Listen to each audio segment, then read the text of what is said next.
e efetivamente são 12 anos à frente da Câmara Municipal do Porto e, portanto, esteve diretamente envolvido na transformação urbana e humana da cidade. Mas a primeira pergunta que eu tinha para si até era assim bastante dirigida para a nossa audiência, repleta de promotores imobiliários, para lhe perguntar qual é que é a sua visão de autarquia e promotores imobiliários enquanto parceiros na construção das cidades. Muito bem, então boa tarde a todos, um abraço especial ao António, é um prazer estar aqui convosco. Não tenho nada que agradecer, eu é que tenho que vos agradecer, porque a materialização de um sonho político na cidade do Porto, que foi pensado há 12 anos e meio atrás, nós apresentamos às eleições muito tarde e toda a gente achava que íamos perder, foi pensado exatamente com o que é que nós pensávamos. Nós temos aqui um diamante em bruto, temos aqui uma pedra que precisa ser lapidada e nós sabíamos que para fazer isso precisávamos de várias coisas. Boas políticas, transparentes, mas precisávamos acima de tudo de atrair investidores. E os promotores imobiliários foram absolutamente fundamentais para mudar a cara e a face de uma cidade que eu diria que com o Dr. Rui Rio, para fazer justiça, ele nunca me faz justiça, mas eu faço-lhe a ele a partir de 2005, 2006, no centro histórico já estavam a ser tomadas e dados passos na reabilitação urbana, mas o Porto estava claramente com um déficit. Basta pensar, e nós hoje em dia temos uma memória, a nossa memória é sempre mentirosa. Hoje em dia aquilo que as pessoas se queixam, e eu sei que os candidatos, nós temos 12 candidatos às eleições no Porto, e todos estão a falar em termos de segurança, está na moda falar em termos de segurança, apesar da cidade ser hoje muito mais segura, porque tem muito mais gente, as cidades com mais gente são muito mais seguras, e hoje em dia o que se fala é na crise da habitação. Na altura não era assim, na altura o que nós dizíamos é que mais de 50% do edificado do Porto estava em mau estado ou em ruínas, mais de 50%. Estamos a falar no centro histórico, mas que é uma parte fundamental da cidade. E só foi possível dar a volta porque os promotores imobiliários acreditaram que aquilo que nós estávamos a dizer que iríamos fazer, iria mesmo acontecer. E, portanto, eu tenho aqui uma enorme dívida de gratidão para com aqueles que investiram, desde os mais pequenos, pessoas que pegaram nas suas casas de família, juntaram os seus haveres e foram capazes de refazer aquilo que era um património abandonado, até aos maiores que foram capazes de acreditar que era possível que a cidade iria acompanhar o seu investimento. Foi muitas vezes foi a cidade que foi atrás desse investimento. E hoje em dia nós temos zonas na cidade do Porto que nessa altura que nunca tinham sido verdadeiramente desenvolvidas. Talvez a coisa mais interessante seja a Alameda das Antas.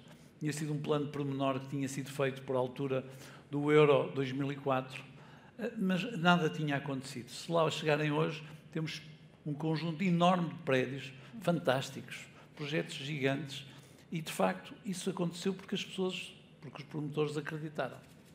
E já que falamos de parcerias, o primeiro grande acordo Build to Rent do país foi assinado entre o município do Porto e a AGEAs. Este pode ser, por exemplo, uma inspiração, um exemplo daquilo que tantas vezes se fala, que são as sinergias entre o público e o privado?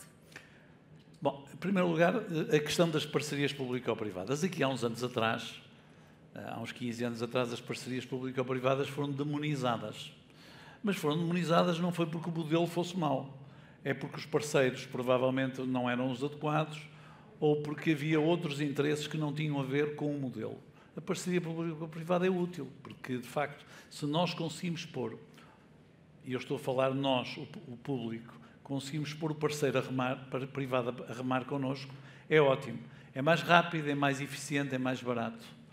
E esta parceria, o que é que nos permitiu foi encontrar um modelo com um grande parceiro. A AGEAs é um parceiro que tem uma história na cidade do Porto. É uma companhia de seguros que tem a sua origem, ou que comprou empresas seguradoras que existiam na cidade do Porto, que aliás é nosso parceiro em projetos como o Coliseu do Porto, é o nosso patrocinador, e de repente a AGEAs percebeu que havia aqui uma hipótese de negócio. Basicamente o que foi comprar terrenos que não estavam edificados, portanto eram terrenos que estavam disponíveis, antigas fábricas, compraram essas fábricas e vieram-nos propor eles construírem.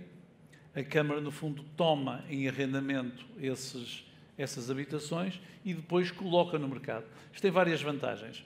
Para a Câmara é muito mais rápido, porque não estamos sujeitos ao demónio da contratação pública e das impugnações e dessas coisas todas, corre mais depressa. Para uma companhia de seguros que quer ter um yield garantido, não corre o risco de mercado, não tem que perceber, e principalmente não corre o risco se alguém não pagar a renda, que é uma chatice para quem tem casas. Portanto, sabe que a Câmara Municipal do Porto, que é um ótimo cliente, paga a renda, que se houver um problema de despejo não vai ficar 365 anos à espera de conseguir despejar alguém que não pagou a renda. Portanto, a Câmara garante isso e, portanto, garante um yield que é importante para uma companhia de seguros. Para o município é excelente, porquê? Porque permite, a partir do momento que tem essa renda, colocá-la e, se quiser, pode subsidiá-la, pode moldá-la em subaluguer. E, portanto, este é um modelo que eu acho que funcionou muito bem. Eu espero que este exemplo agora inspire outros investidores a olhar para este modelo de negócio, porque muitas vezes nós falamos, quando olhamos para a promoção imobiliária e percebemos que em Portugal a percentagem de habitação própria é claramente excessiva. Uma das razões é porque o promotor, ou se quiserem o senhorio, porque o promotor acaba por haver um senhorio, acabam por ser imputadas responsabilidades sociais e riscos políticos, riscos judiciais, riscos disto e riscos daquilo, que ele não quer. Sendo a Câmara a intermediar este assunto, facilita. Conseguimos o win-win. Eu diria win-win-win. É bom para o investidor, é bom para o município e é bom para quem vai lá viver, porque muito rapidamente vamos ter casas disponíveis. Então, já que está aqui a descrever algumas destas sinergias, da sua experiência, como é que os promotores imobiliários se devem posicionar perante uma Câmara Municipal? Eu não acho que haja uma varinha mágica, porque também depende das câmaras municipais. Quando nós começamos a pensar no projeto, nesta área eu queria fazer aqui referência a uma pessoa que era administrador do BPI, o Manuel Ferreira da Silva, era meu diretor na Associação Comercial do Porto, e fomos nós que dizemos uma coisa que hoje todos os promotores imobiliários que trabalham no Porto sabem o que é Investe Porto. O que é que nós pensamos? Nós precisamos ter uma agência facilitadora. Mais uma vez, facilitar parece ser uma palavra proscrita. Parece que facilitar fica logo fumo de corrupção. Não, é mesmo preciso de alguém que facilite. E quem deve facilitar não deve ser o urbanismo. Portanto, nós entendemos que deve haver uma interface, quase uma charneira entre aquilo que é os serviços do urbanismo, que tem que cumprir as normas, e depois falaremos no urbanismo, e o investidor. E conseguimos encontrar um modelo que é Investe Porto, ou seja, um facilitador que, perante um investidor que lá aparece e que diz, olha, eu quero comprar este terreno, o que é que eu devo fazer? Ou eu quero montar aqui uma empresa, onde é que eu devo comprar? Onde é que eu arranjo casas? Que, no fundo, abre as portas. E, no fundo, vai olear a máquina. Mais uma vez, uma palavra proscrita.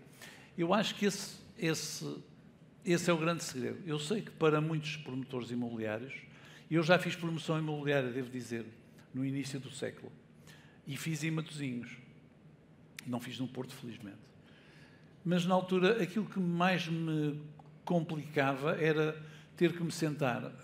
Por acaso, o arquiteto era meu irmão, tinha paciência para maturar, mais o construtor que estava a fazer, que era a Teixeira Duarte, que estava a construir o prédio, e permanentemente nós tínhamos de ter reuniões com o urbanismo de Matosinhos, porque cada vez que aparecia um técnico novo, ele tinha uma ideia diferente.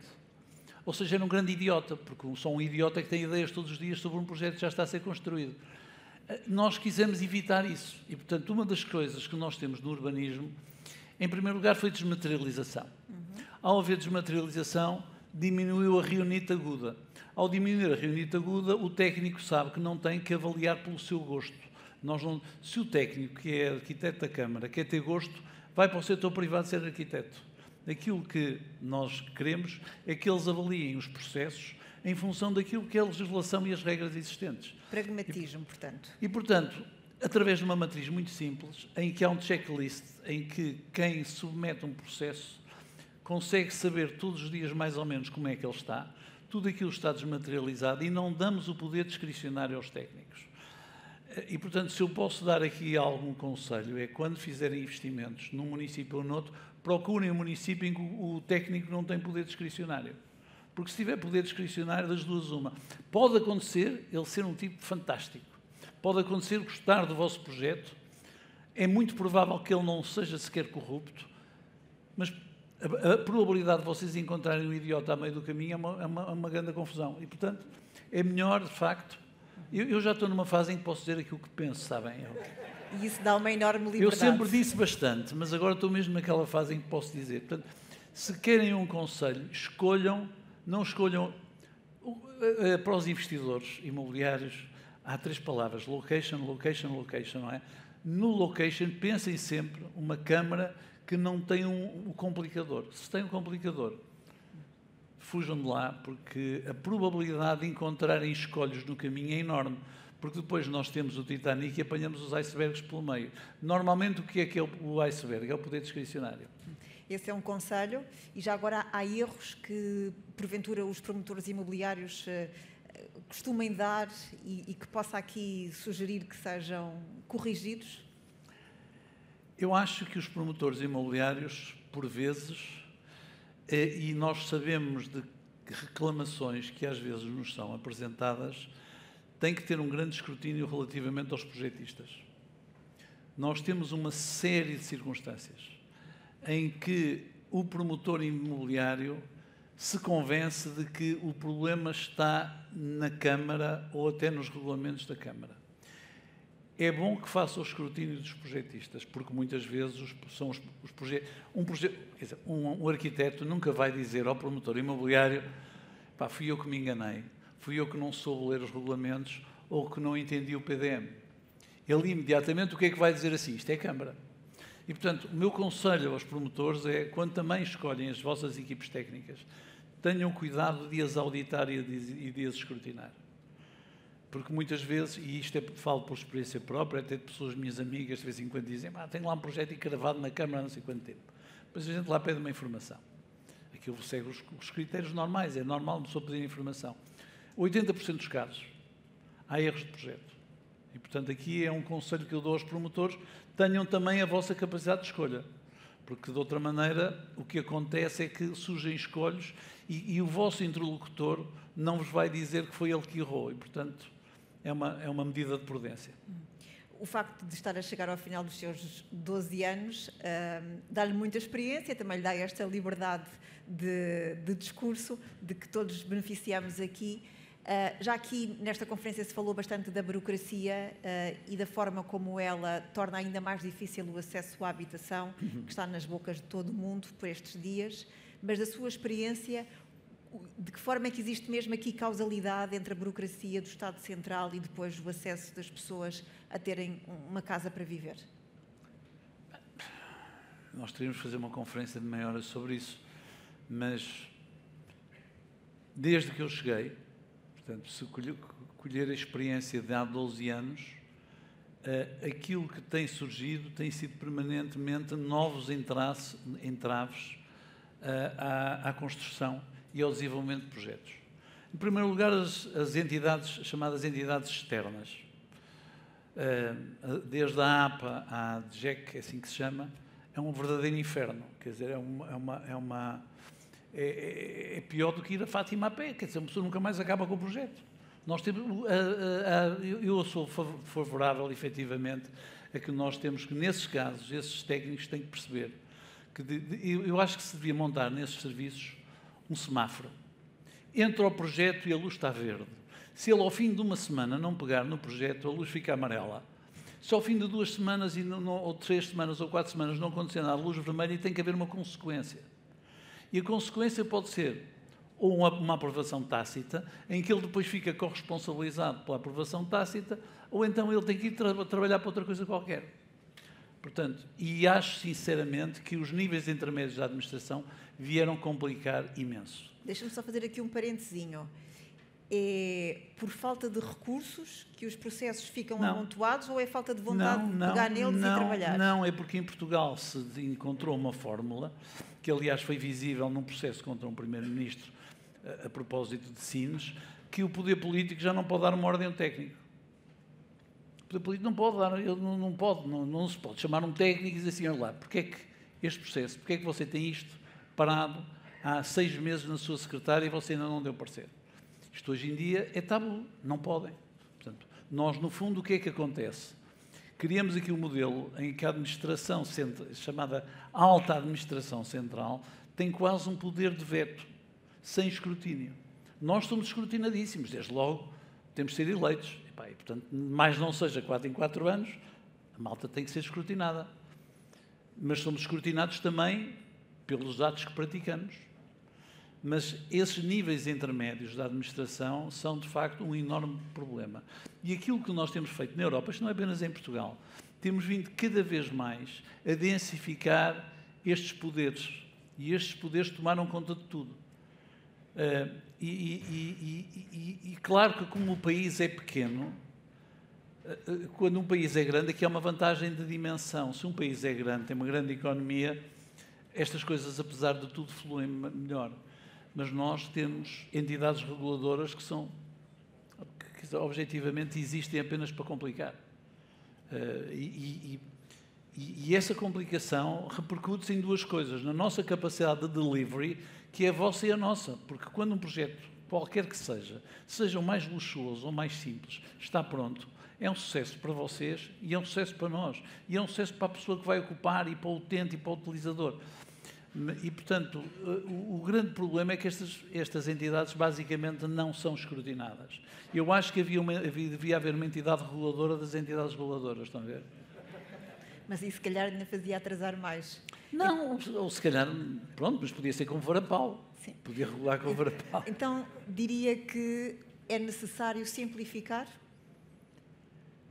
Eu acho que era preciso o seguinte, que o Parlamento legislasse muito menos em coisas de que não percebe nada. Que por cada lei que fizessem, tivessem que abolir uma lei, que era um modelo de princípio. Estão a ver, tipo, last in, last out, first in, first out, gestão de estoque. Querem aplicar uma lei, um regulamento, querem criar uma coisa nova, têm que acabar com uma. Porque muitas vezes há umas que até são contraditórias umas com as outras e vocês sabem disto. Depois que nos convencêssemos que Portugal não pode continuar a ser um país rico, um país pobre com hábitos de rico. Nós temos regras, por exemplo. Vou ser mais uma vez politicamente incorreto. Nós, por exemplo, na habitação social, o Porto tem 13% de habitação social. A média nacional é 2,5%. Portanto, aparentemente, nós temos uma experiência maior do que o país, mais não fosse. Além do esforço que é para o contribuinte. Mas temos aquilo bem gerido. Estamos a construir nova habitação social hoje, como sabem, e a lei que se aplica é que em cada unidade habitacional, o que é que nós temos que ter? Temos de ter uma casa de banho para deficientes. Eu peço imensa desculpa, mas não faz nenhum sentido, porque não é provável que nós sejamos todos deficientes. Portanto, pode acontecer, eu tenho uma deficiência, portanto estou à vontade, falo nisto à vontade. Era normal que se dissesse assim, 35% das habitações, como é na Alemanha, tem que estar preparado para deficientes. Nós temos isto para 100%. Porque quem é que inventou isto? Por exemplo, o arrendamento social. A Câmara Municipal do Porto, repito, 13.000 e tal casas. Vocês sabem quem é que determina a renda dessa habitação social? Quem determina essa renda social são leis aprovadas pelo Parlamento. Quem fez a última lei foi a Helena Roseta. A Helena Roseta arranjou um grande 31. Porquê? Porque dos nossos habitantes que lá viviam, houve para aí 80% ou 90% que passaram a pagar menos renda. A renda média era 54 euros, passou para 52. Para quem é fumador, imaginam que a renda é um grande problema pagar 52 euros. Mas, ao mesmo tempo, para algumas pessoas, a renda triplicou. Vocês imaginam o que é que essas pessoas acham? O Presidente da Câmara é um bandido, porque eu, de repente, estava a pagar uma renda de 80 euros e estou a pagar 240. Portanto, mais uma vez, o Estado devia interferir menos nesta matéria, devia ser mais leste nesta matéria. Eu não consigo compreender, por exemplo, nós,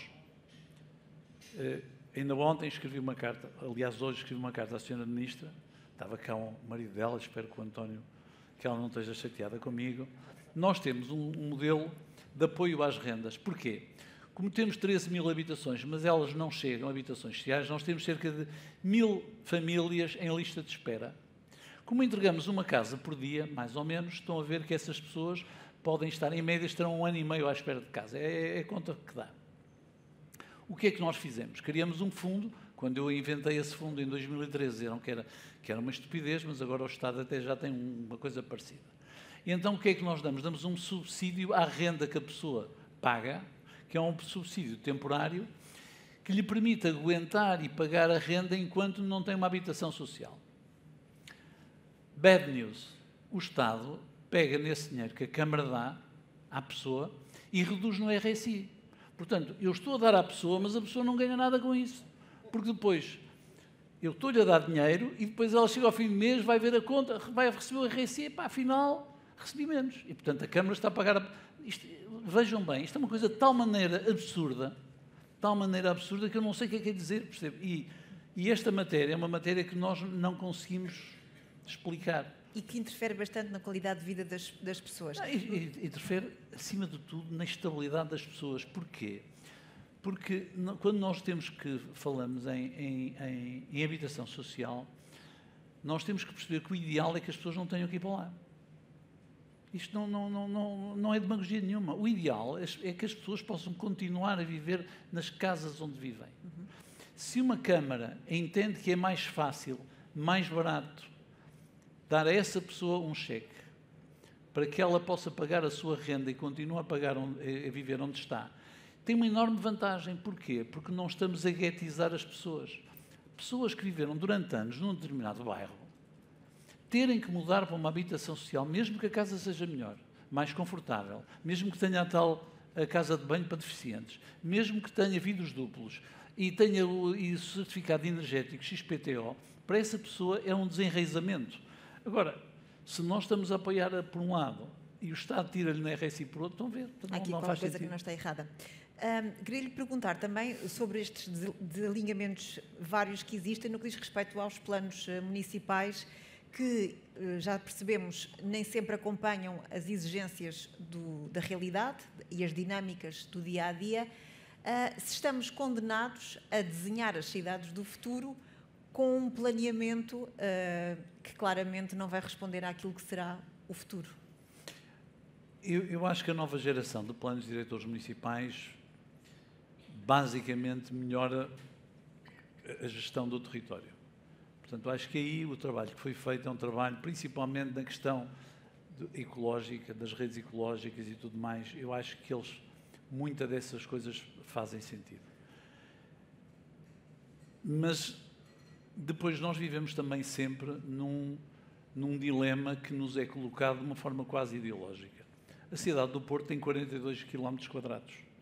Portanto, ela a não ser que nós anexemos um município vizinho, de uma forma bárbara, tipo Putin, invadimos a Maia, que tem espaço disponível. Olha que algum jornalista ainda se lembra de dizer que o Rui Moreira veio com ambições imperialistas aqui para esta conferência. Tenha cuidado com o que diz. Mas como isso não é possível, e como com certeza não podemos construir para cima do rio nem para cima do mar, bem pelo contrário, porque até temos que recuar, e aí também os planos diretores municipais estão bem feitos.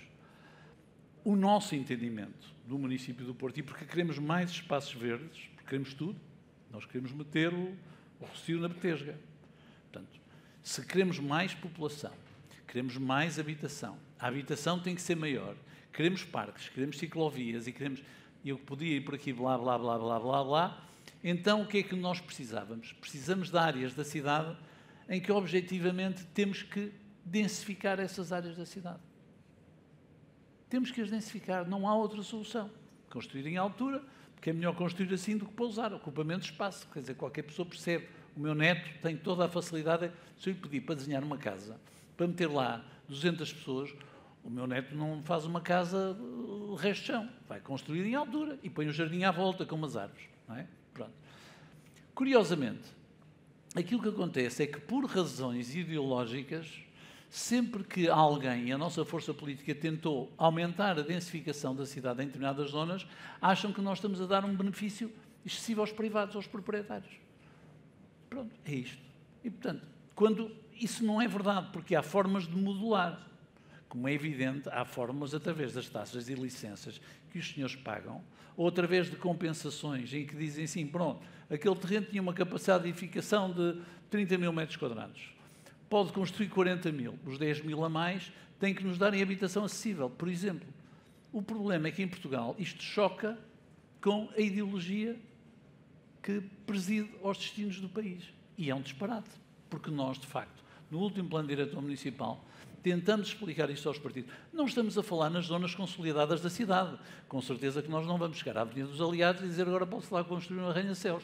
Mas em velhas zonas industriais, que eram fábricas, em que se vai construir nova habitação, aquilo que nós devíamos poder fazer era fazer esta interlocução com o promotor imobiliário e dizer assim, olha, você quer construir mais X metros cúbicos, X metros quadrados, X andares, então construa e compensa a Câmara de alguma maneira para que a Câmara possa usar esse acréscimo como uma função social.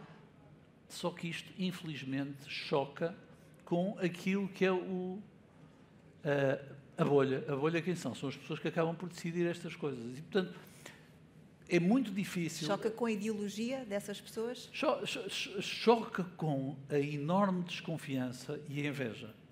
Porque nós, de facto, aquilo que... E vocês são promotores imobiliários e sabem, muitas vezes encontram obstruções que não têm sequer a ver com a ideologia. Porque eu encontro pessoas da direita que defendem... Aqui vou criticar o meu antecessor. O Dr. Rui Rio viveu toda a vida numa casa que era resto de chão e 3 andares. Ele queria que o plano diretor municipal fosse todo feito para resto de 3 andares. Porquê? Porque ele achava que era bonito. O problema é que a cidade não chega para todos. E fazer resto de chão e 3, como vocês sabem, é muito caro. É muito caro.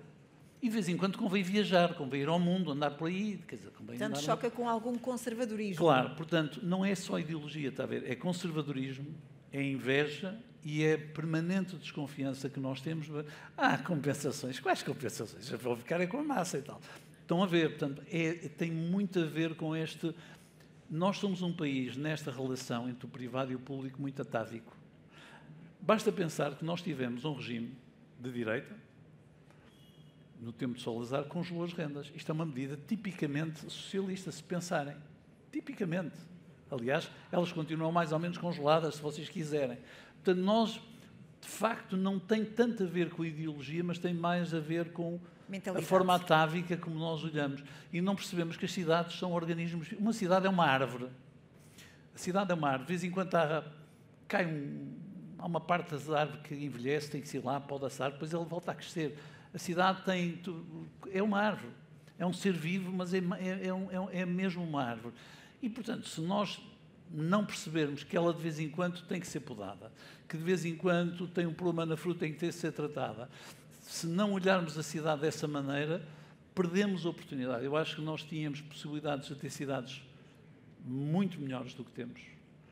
Houve momentos, e houve quem tivesse esse pensamento. Lisboa teve Duarte Pacheco. Duarte Pacheco fez aquilo que fez em Lisboa, foi absolutamente extraordinário.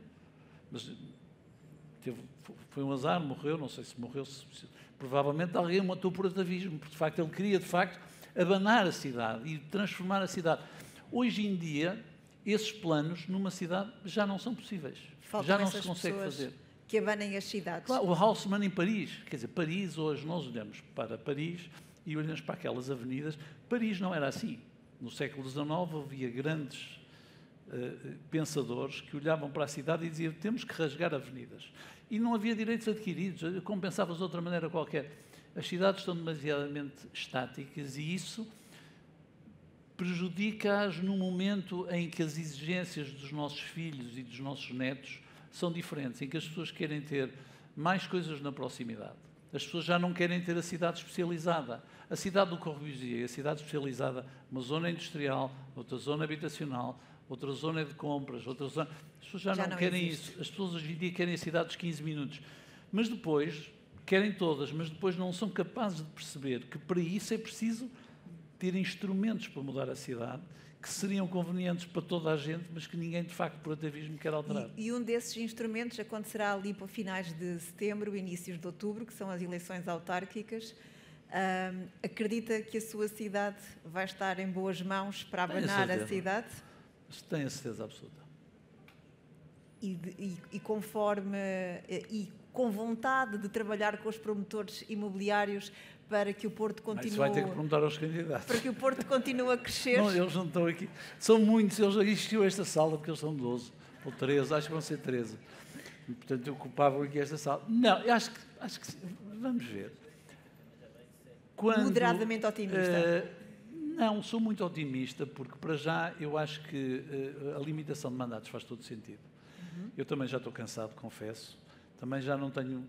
E quando olho para aquilo, tive outro dia a ler o nosso primeiro manifesto eleitoral, quais eram os problemas com que a cidade se confrontava, e vejo os problemas com que a cidade se confronta hoje, são de tal maneira diferentes que é bom que venham pessoas que identifiquem novos problemas e tenham soluções para eles. E, portanto, é boa altura mudar de página. Agora, se me perguntar se eu acho que os candidatos prospectivos têm uma visão da cidade que eu considero que é uma visão razoável e bem pensada, acho que sim. Não corremos grandes riscos de loucuras, acho que não. E, portanto, para aqueles que estão a investir, não pensem que de repente as coisas vão mudar assim brutalmente. Acho que não, e até acredito que possam vir a melhorar. Não tenho esse drama. Dr. Rui Moreira, muito obrigada. Foi um Muito prazer obrigado. esta conversa. Ficam também os conselhos que deixa para a nossa audiência. Obrigada.